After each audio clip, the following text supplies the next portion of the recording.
Hello and welcome to episode 7 of The Final Whistle. I'm Drew Zeigler and I'm joined by James Gougosis. This week we have an all NFL episode, including going over the trade deadline, but we will save that for last as we will recap week 8 of the NFL season first.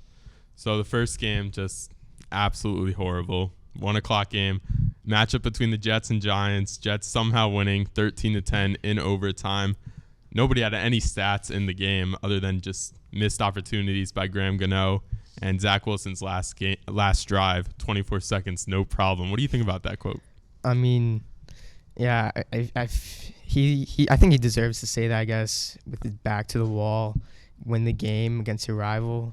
Obviously, you're going to say stuff maybe you don't really you want to take back, but with that 4th and 1, Dable electing to kick the field goal, I agree with the decision. Obviously, looking back, he missed the field goal, but if he makes that field goal, I'm very confident that Zach Wilson's not going to drive to score a touchdown. But also, Wink Martindale playing that conservative defense, I feel like it never works. Do you ever see where defense calls conservative and then they actually stop, and I feel like it never works? Yeah, one of the bright spots this few past weeks, Giants defense, one of the top defenses in the league these past few weeks. Kayvon Thibodeau, Dexter Lawrence showing out. Kayvon 3 sacks and Dexter Lawrence, I think 15 pressures. Just incredible game by them too. And yeah, I just don't agree with Zach Wilson saying that. He played horrible. Jets are the second worst team in the league despite being 4-3. Giants are the worst. And the next game to the Bengals, I picked it. The Bengals upset the 49ers 31-17, and 49ers have some serious problems now. And their quarterback, Brock Purdy, has not looked as good as he has been. And obviously, coming off a concussion, not sure if that's affecting him, but Joe Burrow, 280 yards, 3 touchdowns. Joe Mixon adding a touchdown, and so does Jamar Chase. Great game for all their superstars. Yeah, finally Joe Burrow looks back, officially back, against a great defense, even though they've been struggling these past 3 games on their losing streak. And also Brock Purdy is really turning over the ball a lot, which we haven't seen. I think it was won his first 10 starts. Now he's lost his last 3, and I think he has 6 interceptions the last 3 games. I think it's pretty obvious that turnovers are really a killer for the 49ers offensively. Yeah, I'm not sure what they're going to do. Not really an option to get a new quarterback, but they got to figure things out with Purdy. And then to the next game, an NFC East matchup. Eagles come back to beat the Commanders at the Commanders field 38-31. Jalen Hurts, huge throwing game, 319 yards, 4 touchdowns, and A.J. Brown, another huge game. Yeah, I mean, Jalen Hurts, A.J. Brown might be, I would say, second best duo in the league. After struggling in the beginning of the season, they've been just unstoppable offensively. Defensively, I have to give the Commanders credit with Sam Howell. He's had a quiet season so far, but he's been very good. I think a 400-yard game today. Jahan Dotson finally breakout game this year. So even though the Commanders sold at the trade deadline and the only 2 wins, offensively, it's not the problem offensively. I think defensively, they just haven't been as well as they have the past few years. Yeah, Commanders, they seem to always play the Eagles well, but also end up losing most of them. But they were the first team to stop the tush-push, brotherly shove, whatever you want to call it, with Jalen Hurts fumbling at the goal line. And we'll see if people are calling the Commanders to figure out how they did it. We also saw a run play in the brotherly shove formation. That's going to be very interesting to see how if the Eagles are going to use that more often, how teams are going to stop. I don't even think teams are going to be able to stop the run play to the outside. Yeah, it's obviously very hard to stop as we've seen the whole season, but maybe teams will figure more things out on defense. And that'll do it for the first NFL part of this episode. And when you come back, we will talk about the upcoming Week 9 of the NFL season. And now to our pick'em standings. After Week 8, I'm still in the lead now. 66-38 I am, going 10-6 this past week, and you going 8-8, 64-40. Got to come back a little bit, but still a long ways to go. And now our game of the week for this upcoming week, you got the Bills at the Bengals on Sunday Night Football. Yeah, the Bengals have been playing great recently. Bills have really been playing well pretty much all season.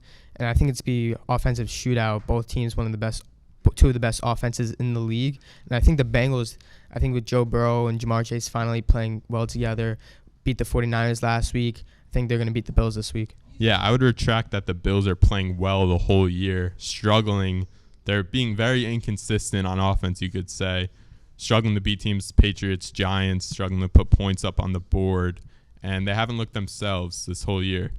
And now my game of the week, Cowboys at Eagles, huge NFC East matchup. Two great teams in the NFC in total, and those two teams could be fighting for that division win. And now to the locks of the week. You've got the Commanders plus 3.5 versus the Patriots. Yeah, I think with offensively, Commanders been playing well, and the Patriots really just haven't been playing well all year. I think the Commanders their offense will really carry them after trading their two best defensive players, one of the two best defensive players. I think the offense is really going to have to carry them, and I think they're going to put up at least 30 points against the Patriots. Yeah, and again, I'm going with the Bengals this week, minus 2.5 versus the Bills in Cincinnati. I just think they've been playing really well. Bills, I said, were struggling like inconsistently, but struggling the whole year. And I think the Bengals are back in their groove. Jamar Chase and Joe Burrow are on the same page finally. And now to upsets of the week, you've got the Bucs over the Texans, and the Texans are home in that one.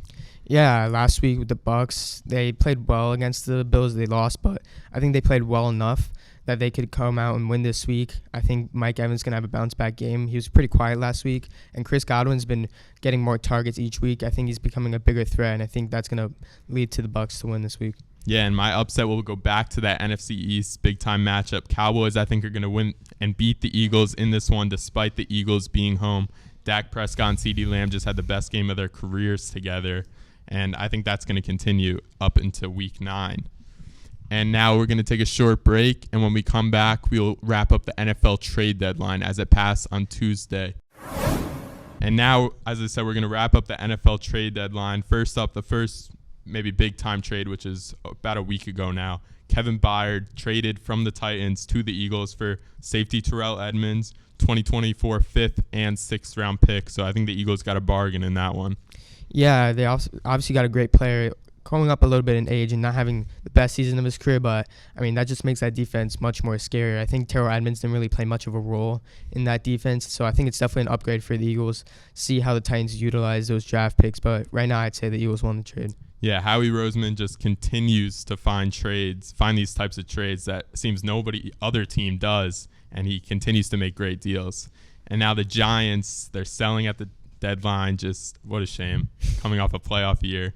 But they send Leonard Williams to the Seahawks for a 2024 second and 2025 fifth round pick. I think one of their biggest wins of the whole year. Yeah, that definitely is one of the biggest wins of the whole year. I think just getting a second is great. And on top of fifth, I don't think Leonard Williams really played that much of a role in the defense. I think it was more of just Dexter Williams and Thibodeau on the defensive line. So, I mean, second round pick is huge. I wasn't expecting to receive a second round pick on top of a fifth round pick in exchange for Leonard Williams. So I think it was a major W for the Giants. Yeah, second round picks are very valuable in the NFL. Great players come out of the second round.